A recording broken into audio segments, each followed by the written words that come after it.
오늘 이 시간은 출애굽기 20장 12절에서 신명기 5장 16절을 보시겠습니다.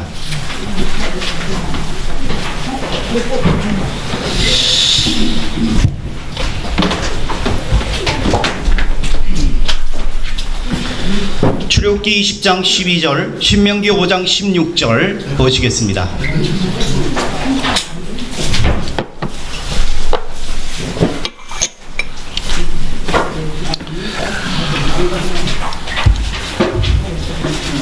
자, 이제 찾은 줄 알고 출애굽기 20장 12절, 신명기 5장 16절 두 구절을 우리 한 목소리로 교독하겠습니다.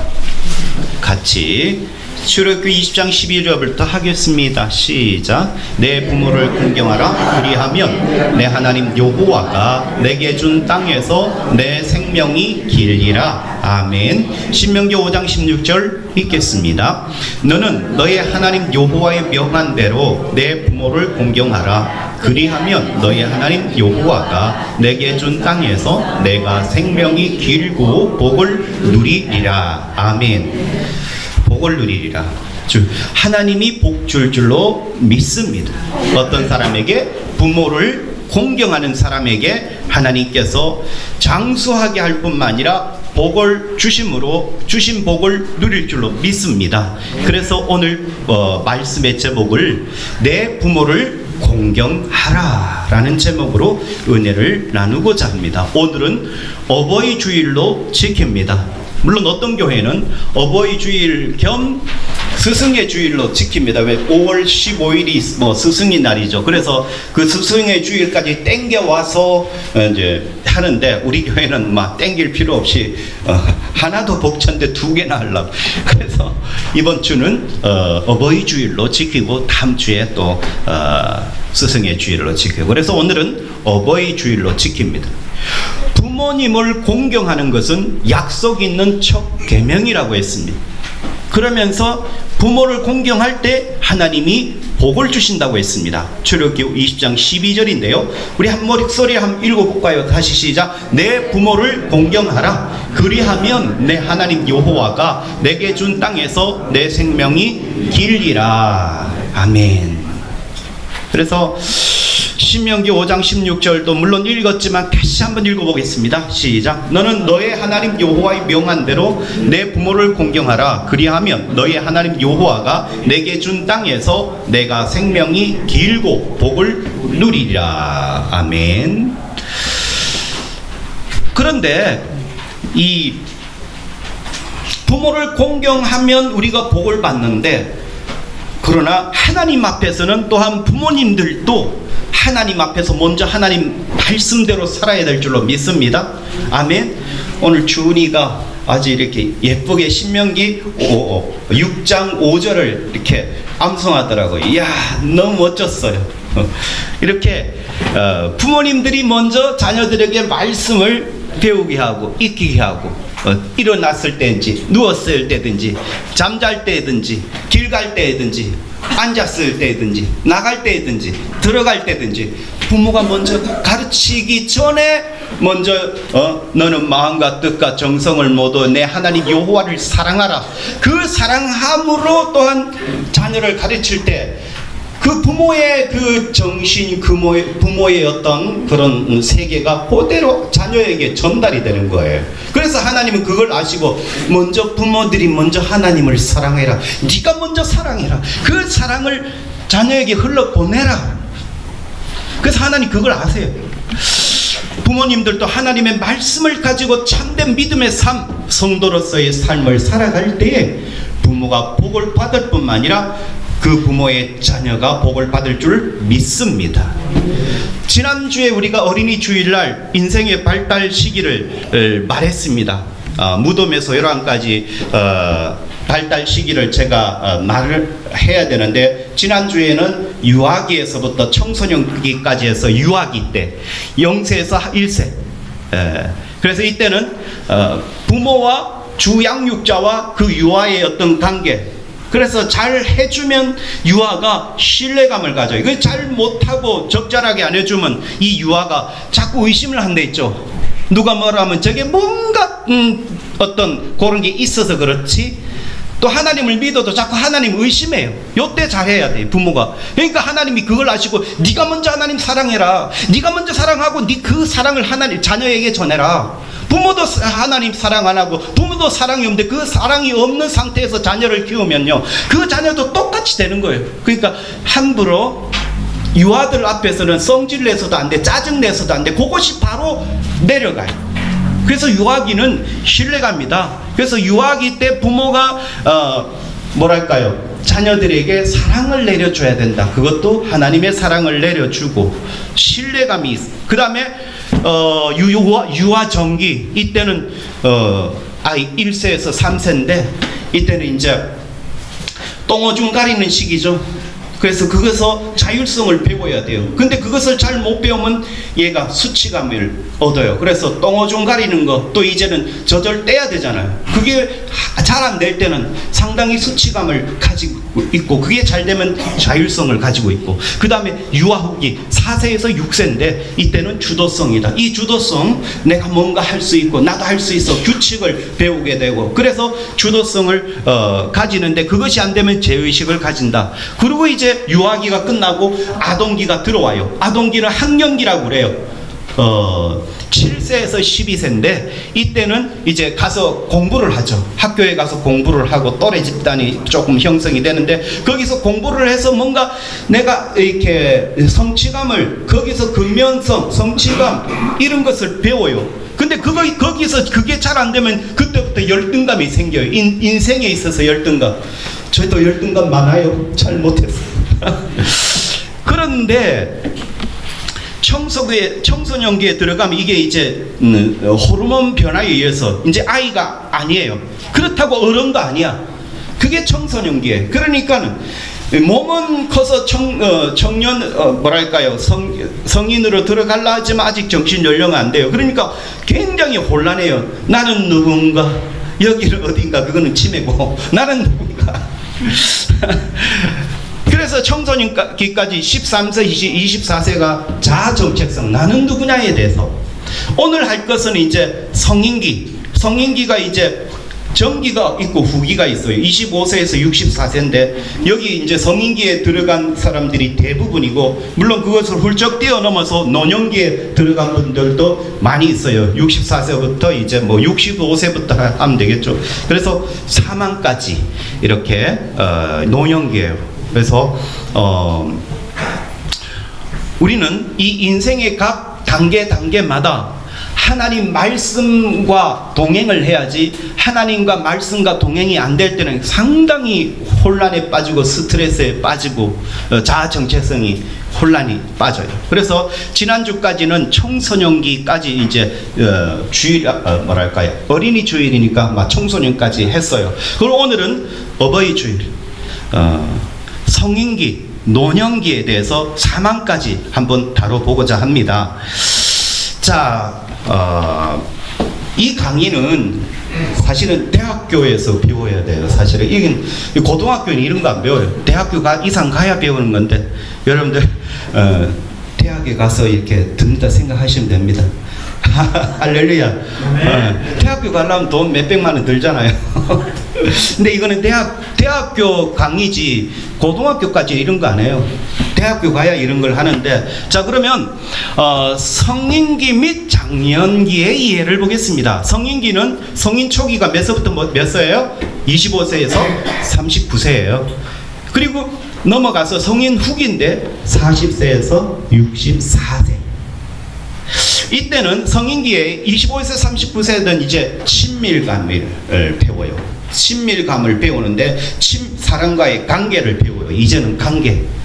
자, 관계를 배우는데 그 관계가 안 되면 사회적으로 거부해요. 어떻게 해요? 자꾸 사람 만나기 싫어, 두려워. 그러면 방콕이 되죠. 방콕이 되면 누가 찾아와요? 마씨가 찾아와.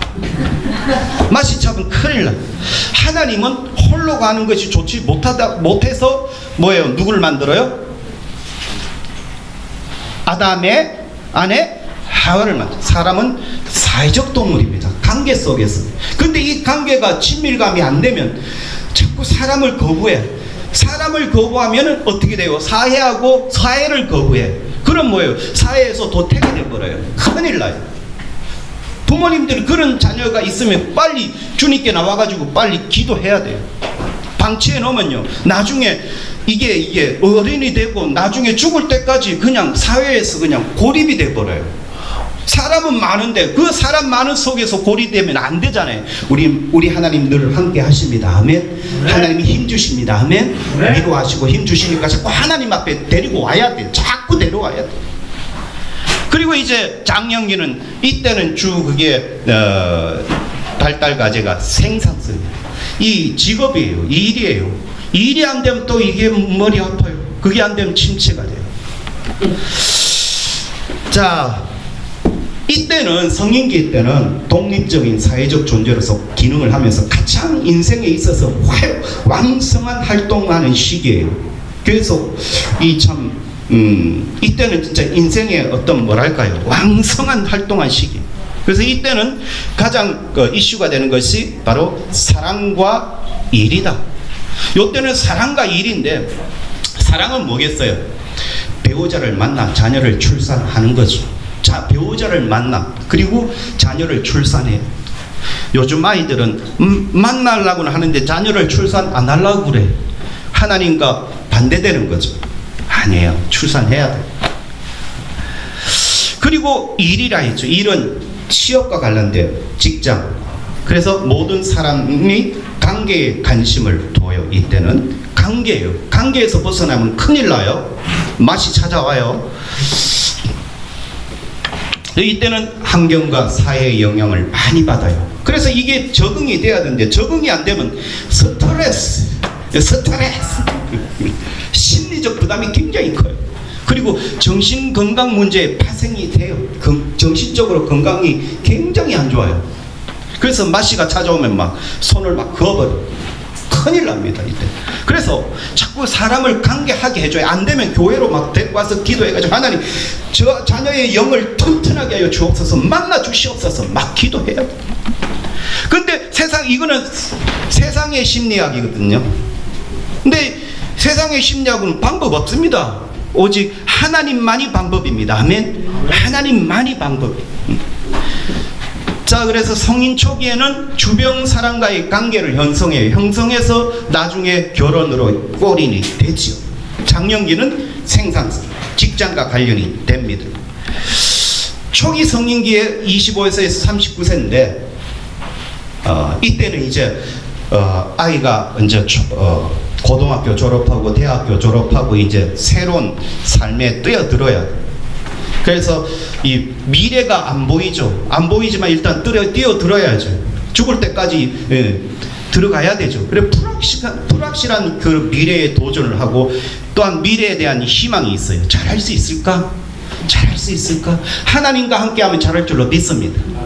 세상 사람들은 이거는 세상의 심리학이거든요. 이거 해봤자예요. 잘할 수 있을까? 지가 다 해야 돼. 그러나 우리는 하나님이 함께 하십니다. 아멘. 하나님 함께 하십니다. 잘할 수 있습니다. 할 수 있거든. 무슨 말이냐? 믿는 자에게 능치 못함이 없느니라. 할렐루야. 세상 사람들이 이거 몰라. 하나님이 여러분들은 얼마나 축복인지, 예수 안에 있는 것 자체가 축복이야. 하나님 나와 함께한다. 할 수 있거든. 무슨 말이냐? 믿는 자에게 능치 못한 일이 없느니라. 근데 세상 사람들은 할 수 있을까? 할 수 있을까? 이걸 아이고 불쌍하죠? 여러분들은 축복받은 줄로 믿습니다. 그런데 이것이 잘된 사람은 이 심리적으로 안정감을 가져요. 그리고 자기가 계획된 대로 목표에 맞춰서 직장을 가고 또 하다 보면 콩깍지가 씌어가지고 자 아니면 나는 시집 안 갈래, 자 아니면 결혼 안 할래 해가지고 결혼을 하고 그러다 보니까 자녀가 출산이 되고 그게 사회적인 순리입니다. 근데 그것이 안 되면 어떻게 돼요? 이때부터 음주에 들어가고 이때부터 마약에 들어가고 이때부터 도박을 막 해요. 거기 빠져버려요. 그리고 범법행위가 이때부터 시작이 되는 거예요. 그래서 음주, 마약, 도박, 범법 여기 들어가면 절대 안 됩니다. 큰일 납니다. 하나님께 빨리 나오셔야 돼요. 교회에 나오는 게 아니라 내 마음이 주님께 가야 됩니다. 아멘. 내 마음이 주님께 가지 않는 이상은 이 음주, 마약, 도박, 범법 행위에서 벗어날 수가 없어요. 아멘입니까? 네. 자, 그러면 성인 후기에 보겠습니다. 40에서 64세. 이거는 진짜 인생의 한근기다. 인생의 한근기고 이때 계속 자녀 양육을 해요. 이제 60세 되고 이러면 뭐 40세, 50세, 60세 되면 애들 결혼시키고 시집 보내고 장가 보내고 그래 해죠. 자녀 양육을 합니다. 이때의 심리적 안정감을 좌우하는 요소가 뭐냐? 경제적으로 안정이 돼요. 그리고 부부관계가 이렇게 안정이 돼야 돼요. 부부가 맨날 찢고 뽑고 싸우면 안 돼요. 부부관계가 혹은 자녀관계가 아주 친밀해야 돼요.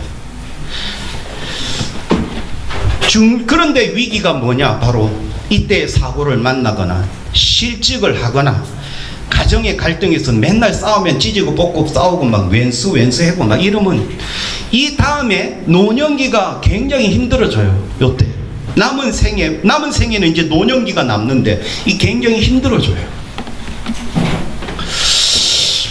그래서 시편 23편 1절 2절 하나님이 나와 함께하고 내가 어디를 가든지 하나님 나를 지켜주고 있다는 그 말씀과 함께할 때 여러분들이 승리할 줄로 믿습니다. 자, 시편 23편 1절 2절 읽겠습니다. 시작. 여호와는 나의 목자시니 내게 부족함이 없으리로다. 그가 나를 푸른 풀밭에 누이시며 쉴만한 물가로 인도하시는 도다. 아멘. 그래서 하나님을 믿는 것이 얼마나 참 축복인지 몰라요. 여호와는 나의 목자시니 내게 부족함이 없으리로다. 사회적인 발달을 보겠습니다. 사회적 관계망이 확장이 되죠. 다른 많은 사회 체계와 교류하고 상호작용하고 이제 아이들이 이제 대학을 나와서 학교를 마치고 이제 취직을 하게 되고 이제 가족에게서 벗어나서 친구에게서도 벗어나고 또 직장에서 벗어나서 여러 이제 교류가 되고 확장이 되죠. 그러면서 또한 친구, 가족, 그 다음에 직장 여러 사람을 만나면서 그 여러 기관과 단체를 만나면서 그 기관에 요하는 그런 사회적인 규칙들이 있어요. 그것을 습득을 해야 돼요. 그리고 타인과 공존하는 방법을 습득을 해야 돼요. 타인과의 공존. 세상엔 독불장군이 없어요.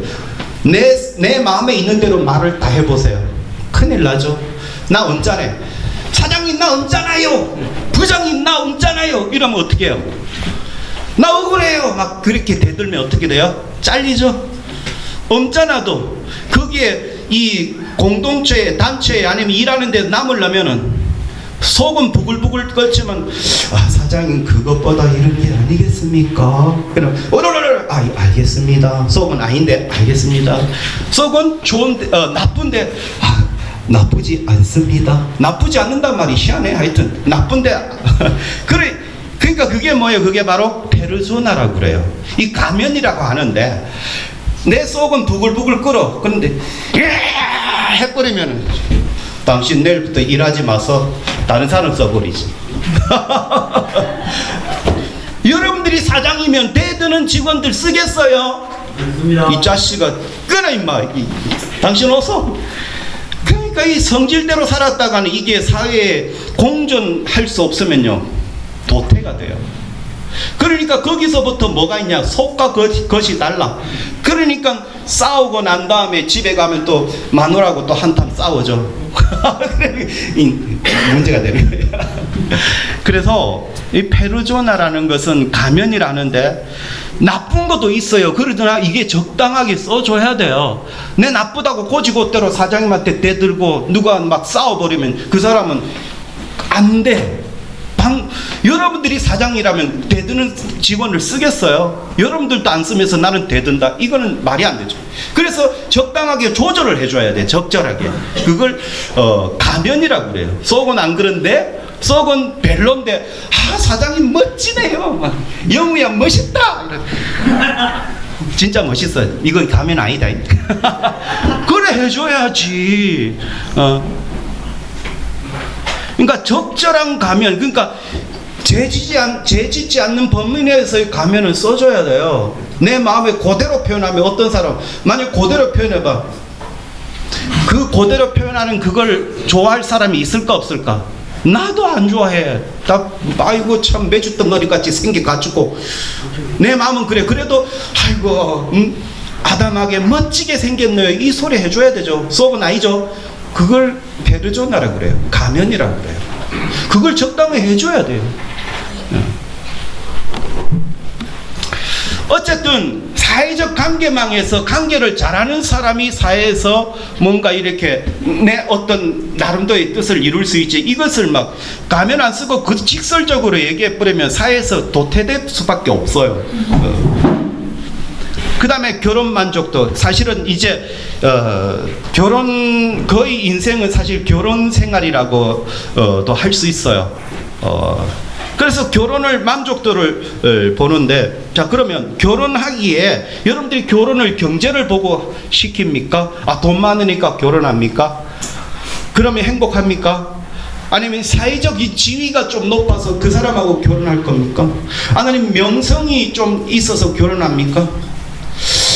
저는 신앙이 있어야 될 줄로 된다고 저는 믿습니다. 아멘. 신앙이 있어야 돼요. 이때 돈 오는 사람은 크게 아멘 이럴 수밖에 없는데 어쨌든 아멘은 맞아요.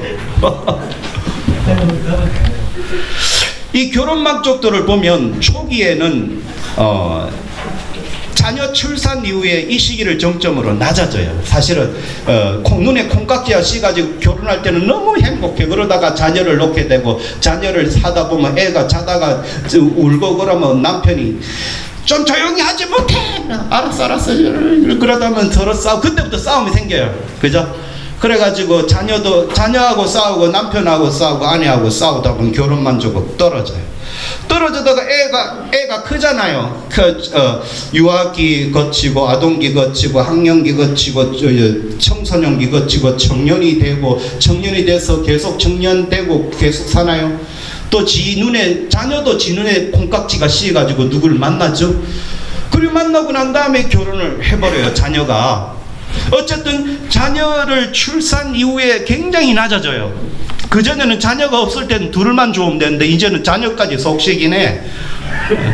막 가출했었고 자녀들. 그러면 그러면서도 내가 또 일을 해야 돼. 집에만 오는 게 아니라 일을 해야 돼. 그러니까 일에 몰입하고 자녀와 갈등이 막 생겨요. 청소년기 질풍노도에. 그때가 이제 40대 50대 60대 청소년 있잖아요. 걔들이 또 석석이네. 그러니까 만족도가 막 최악. 맨날 찌지고 뻗고 싸우고 말도 안 듣고, 조금 머리가 점점 크니까 이제 아버지 말도 안 듣고 엄마 잔소리는 엄마 됐어요 이러고.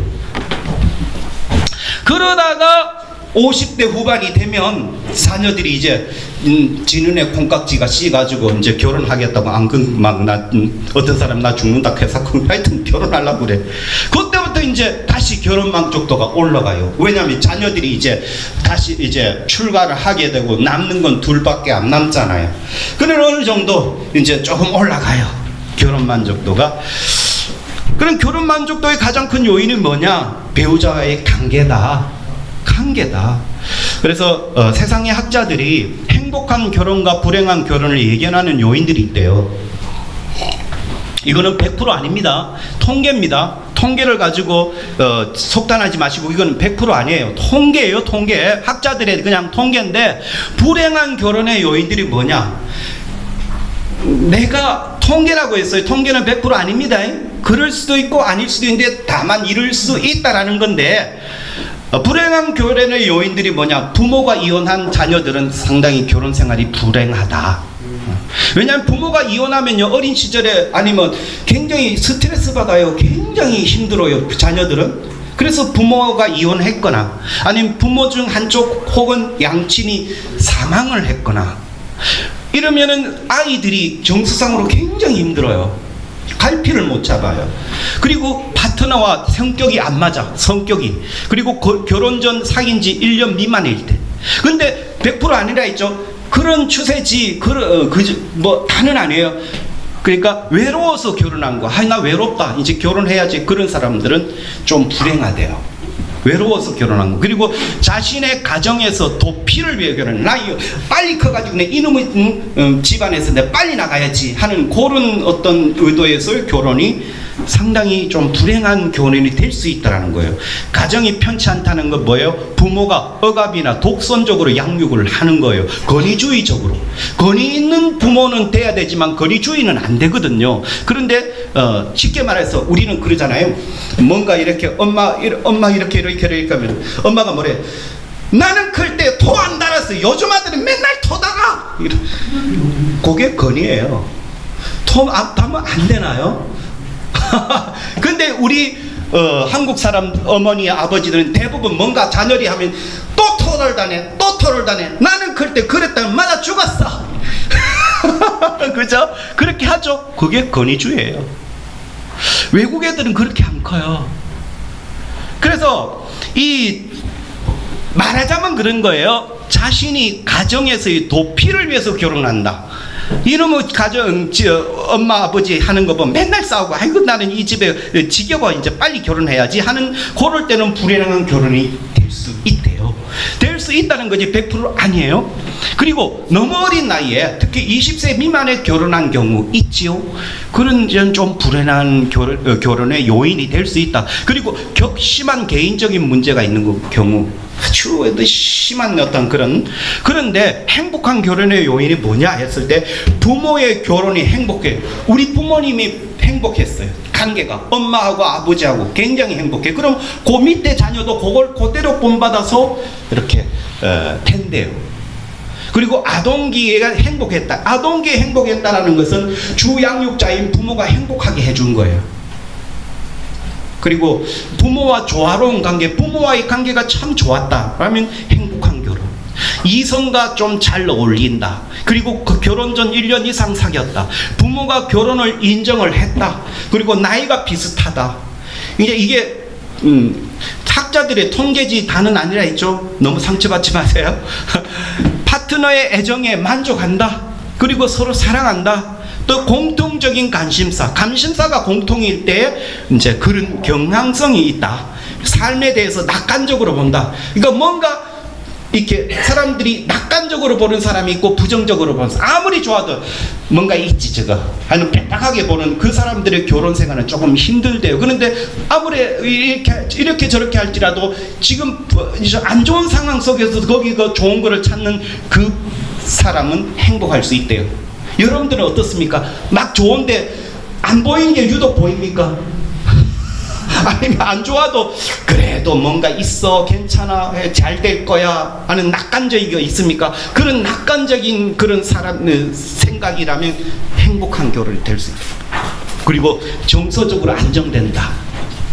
그리고 되도록이면 동정적인 태도를 가지고 있고 문화적 배경이 유사해. 남자의 여자의 어떤 배경이 유사하다 할 때는 행복한 결혼 요인이 될 수 있지만, 그러나 우리는 뭐예요? 이거는 사회적 통계지. 우리는 예수 하나면 만족합니다. 아멘. 주님 안에서 만족합니다. 아멘. 주님 안에서 만족이 먼저 돼야 돼요. 그 주님 안에서 만족하지 못하고 교회 와도 별 게 없으면 결혼 생활도 별 거 없어요. 근데 우리가 주님 안에서 만족하면 우리 결혼 생활도 만족할 수 있는 확률이 많아요. 확률에 있어요. 그 다음에 부부 갈등 시에 여러분들은 어떻게 해결합니까? 어떤 분이 묻습니다. 사모님과 싸우면 누가 이겨요? 남편과 싸우면 누가 이겨요? 누가 묻더라고요 저한테. 그래서 저는 여자를 어떻게 이기나요? 나 이렇게 했어요. 그래서 목사님은 어떻게 해요? 그러니까 나는 도망가요.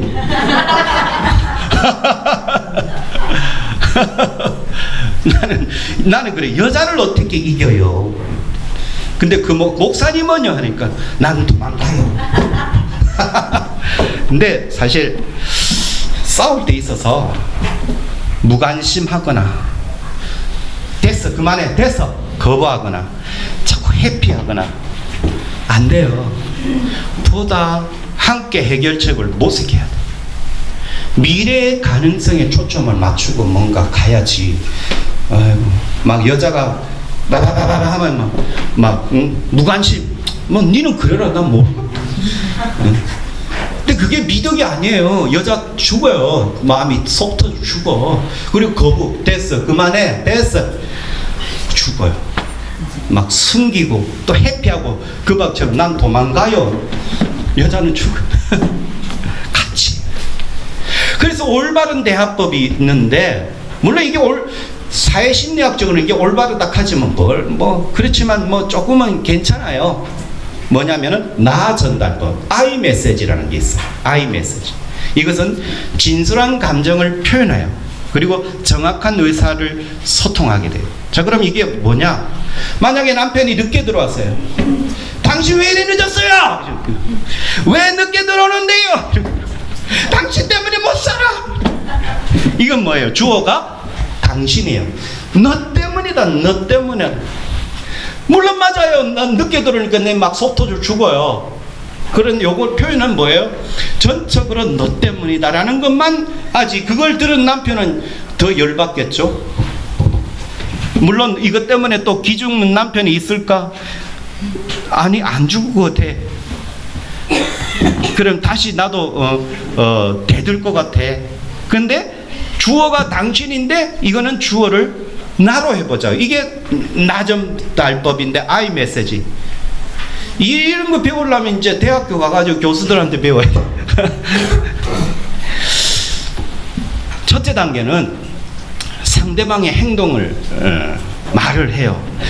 자, 늦게 들어왔어요.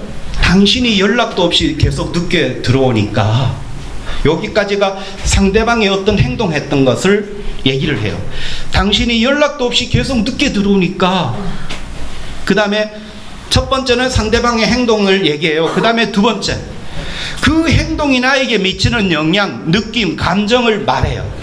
자, 늦게 들어왔어요. 그러니까 나는 무슨 일이 있는지 걱정되고 염려스러워요. 같이 해볼까요? 시작. 나는 무슨 일이 있는지 걱정되고 염려스러워요. 이렇게 들으면 남편이 막 대들어도 오, 신사적으로 나오네. 그래, 이게 대화가 필요해요. 못 살아 못 살아 당신 때문에 못 살아 맨날 쳐돌아다니고 맨날 이거 새벽 1시고 2시고 못 살아 못 살아. 그거 이제 상대방의 행동 기술, 당신이 연락도 없이 계속 늦게 들어오니까 나는 무슨 일이 있는지 걱정되고 염려스러워요. 이거 뭐예요? 상대방의 그런 상대방을 오히려 걱정하는 거잖아요, 그죠? 걱정하게 되고 그 다음에 3단계 향후 어떠했으면 좋겠다는 바람을 말하는 거예요. 늦은 일정이 있으면 내가 걱정하지 않게 미리 연락을 주면 좋겠어요. 이렇게. 이게 아이 메시지 전달법입니다. 이게 막 뭐 이렇게 가정 위탁이나 이런 데 가면은 선생님들이 와가지고 가르쳐 주거든요. 근데 물론 대학교도 하지만 우린 가정 위탁 이런 데 보면 이런 거 막 부모 교육 이런 거 해요. 그러니까 부모는 부부로 사니까 부부간에 이렇게 막 그리고 또 자녀와 부모와의 관계 속에서 이런 대화법을 써라라고 가르쳐요. 근데 여러분들은 그런데 갈 시간이 없잖아요, 그죠? 예, 설교 시간에 들었잖아요. 얼마나 감사해요. 자, 그러면 여기서 우리는 알아야 될 것이 바로 여자는 연약한 그릇이다. 하나님도 귀하게 여기라. 연약하기 때문에 귀하게 여기라. 이 귀하게 여기지 않고 연약한 그릇이라는 인식을 안 할 때 남자들은 폭력을 행사해 버려요. 자, 무슨 폭력이 꼭 때려야 폭력인가요? 어느 폭력? 됐어! 끝! 그러면 아내는 억압돼요. 그런 텔레비에 지난주에도 말했지만 거기에도 막 할아버지가 막 이거 안 먹는다니까 하니까 이거 안 먹으니까 내놔라 거. 그러니까 할머니가 그래도 잡사해 안 먹네. 그 할머니가 할아버지 없는 데서 저 캄보디아 프놈펜인가 하여튼 거 가서 울더라고요. 자기야 이제까지 이렇게 즐거웠는데 할아버지 밑에 있었을 때는 억압이 되는데 그거 가니까 막 웃기도 하고 그 다음에 울기도 하고 막 그러더라고요. 베드로전서 3장 7절 한번 읽어봐요. 같이 시작. 남편들아 이와 같이 지식을 따라 너희 아내와 동거하고 그를 더 연약한 그릇이요 또 생명의 은혜를 함께 이어받을 자로 알아 기히 여기라. 이는 너희 기도가 막히지 않게 아니하게 하려 함이라. 아멘. 그래서 아이 메시지 전달법은 여러 이렇게 복지단체에서 많이 가르쳐요. 이게 가르치고 물론 대학교에도 가르치지만 우리도 이걸 배웠고 근데 자 성인기의 정신건강을 보겠습니다. 갱년기 장애가 40에서 50대 있는데 중년기 여성이 이제 폐경이 시작되고 생식 능력이 떨어지고 신체적 매력도 상실이 돼요. 그래서 주름이 막 내려오는 걸 자꾸 올리려 하죠. 그래 올리려 하고 어쩔 수 없어요. 자신이 늙어간다. 자신의 역할이 또 줄어들어요. 무가치해져요. 그럴 때 이때부터 이제 남자와 여자의 성격이 바뀌어요. 아니마 남자에게서 여성성이 이제 요때부터 이제 나타나요. 그래서 아주 막 무뚝뚝한 남자도 요때 되면은 이제 좀 여성스럽게 좀 무뚝뚝이 조금 없어지고 말을 좀 하게 되고 또 여자들은 남자처럼 변해요. 막 강하고 담대해지고 이게 아니무스, 아니마, 아니무스 이 변화가 일어나요. 이 호르몬 때문에 그래요.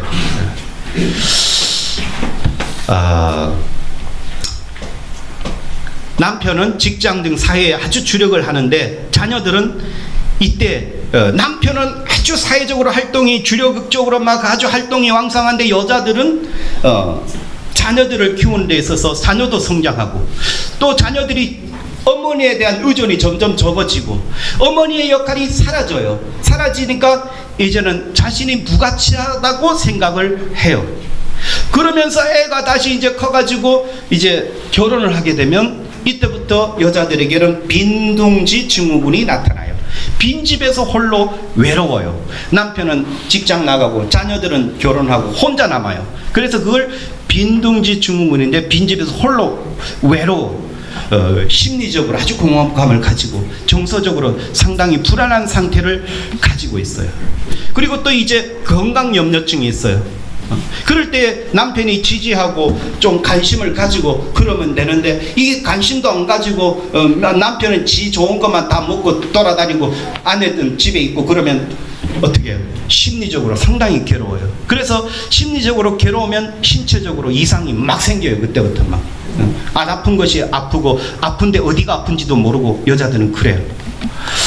그래서 이제 그때부터 병원, 의원, 한의원, 민간요법 막 찾아다니고, 그래서 몸에 좋다는 약은 다 사는 거죠. 과도한 지출이 되죠.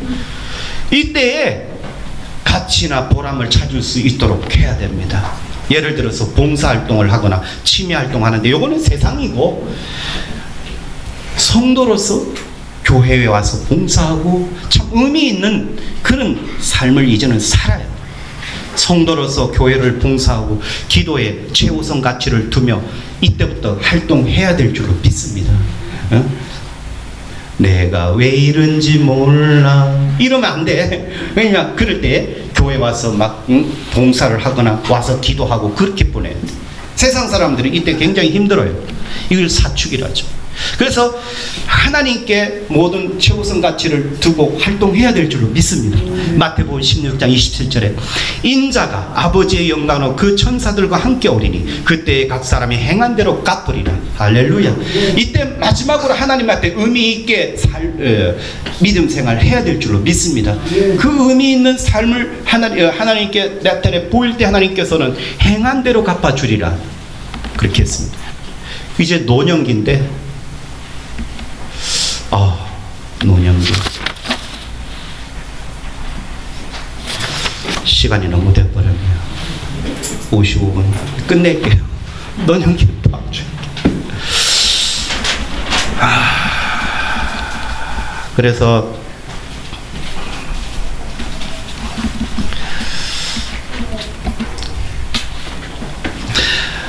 우리가 가정의 달 5월달을 맞이해서 우리 지난주에는 자녀들이 부모를 공경해야 되고, 부모들도 이렇게 가정에서 심리적으로 안정되려면 부모들이 하나님 잘 믿어야 돼요. 하나님 잘 안 믿으면 이때 막 이렇게 스트레스를 받고 심리적으로 아주 위축되고 부담감을 갖고, 특별히 자녀들이 막 결혼하고 이래 되면은 우울하게 보내요.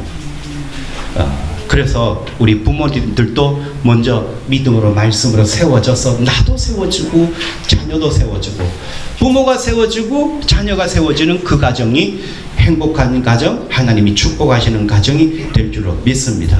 특별히 우리 자녀들은 오늘 어버이 주일인데, 이 어버이 주일을 맞아서 우리 어버이를 공경하고 잘 섬기고 할 때 하나님께서 복 주실 줄로 믿습니다. 신명기 5장 16절에 너는 너의 하나님 여호와의 명한 대로 내 부모를 공경하라. 그러면 너희 하나님 여호와가 내게 준 땅에서 내가 생명이 길고 복을 누리라 했습니다. 부모님들도 남은 여생을 말씀과 동행하며 살아갈 때 이 땅에서 하나님의 복을 받을 뿐만 아니라 천국에서 지금까지 하나님을 의지하며 살아온 봉사의 모든 것들에 대한 상급을 하나님께서 주실 줄로 믿습니다. 기도하겠습니다. 주님 감사합니다. 오늘 어버이 주일을 맞이하여서 우리 자녀들이 어버이를 공경할 때, 잘 모실 때에 하나님께서는 이 땅에서 생명이 기울고 복을 주시고 그 복을 누리게 하겠다고 하였사오니, 우리 자녀들이 부모님을 잘 섬기고 모실 때 하나님께서 복을 받게 하시고, 또한 우리 부모님들도 하나님 안에서 믿음으로 말씀으로 살아서 남은 여생 하나님과 동행하며 축복된 삶을 살게 하여 주시옵소서. 예수님 이름으로 기도하옵나이다. 아멘. 나머지는 다음 주에 할게요. 자, 경배와 찬양 579장 어머니의 넓은 사랑, 이 찬양하시면서 준비하신 예물을 하나님께 드리겠습니다.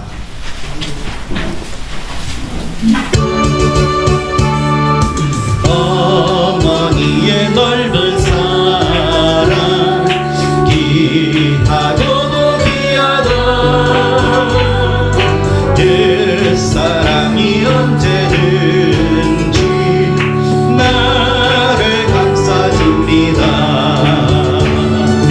내가 울 때 어머니는 주께 기도 드리고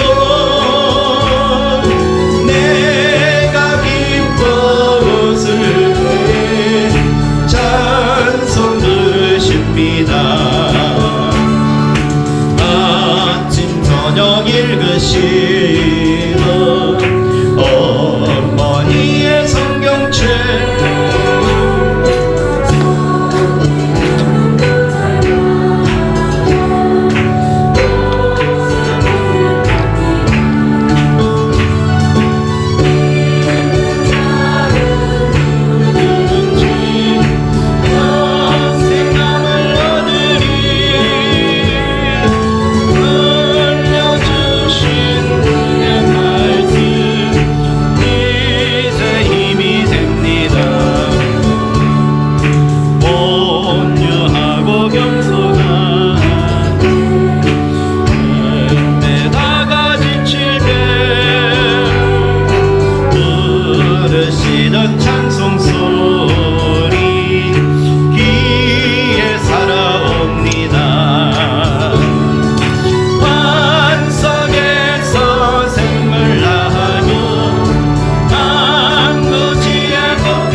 감사합니다.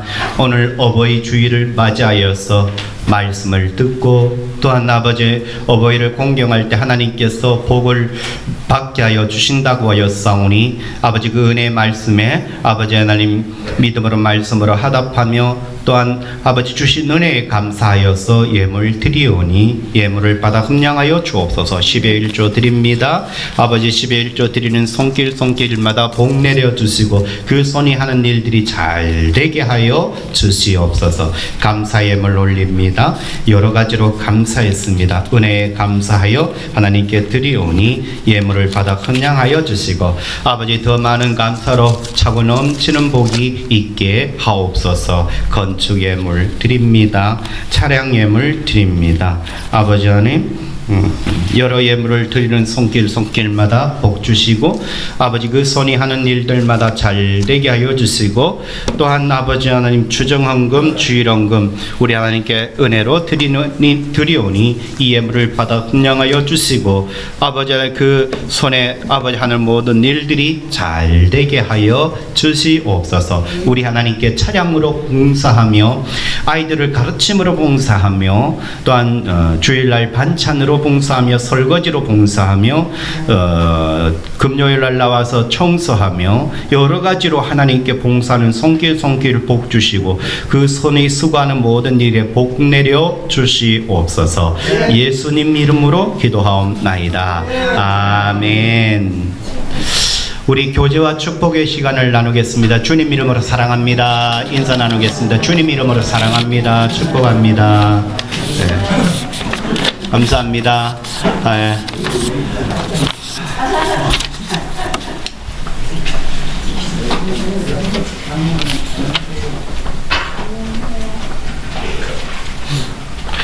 자, 오늘 어버이 날인데 자 교회에서 호박 백설기를 준비했고요.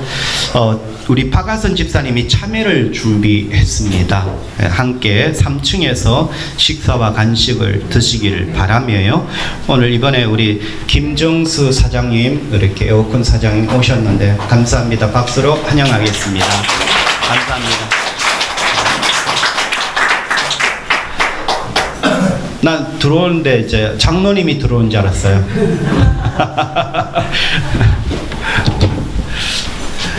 자, 강구하겠습니다. 오늘은 어버이 주일입니다. 부모님께 효도함으로 행복한 가정, 복받는 성도가 됩시다. 5월 19일은 스승의 주일입니다. 스승의 은혜에 늘 감사합시다. 5월은 가정의 달입니다. 가정을 주신 하나님께 감사하며 하나님이 기뻐하시는 가정이 되길 기도합시다.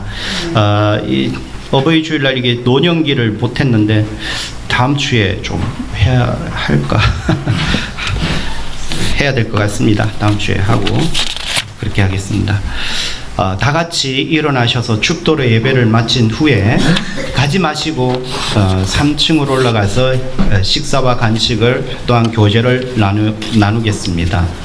축도하겠습니다. 지금은 우리 주 예수 그리스도의 은혜와 하나님의 무한하신 사랑과 성령님의 감화감동 교통 충만 역사하심이 이제 부모님을 공경하기를 원하며 부모를 공경할 때 하나님께서 복 주신다는 것을 믿고 돌아가는 주의 모든 성도들 위해 가정이 하는 모든 일들 위해 영원토록 함께 없이기를 간절히 축원하옵나이다.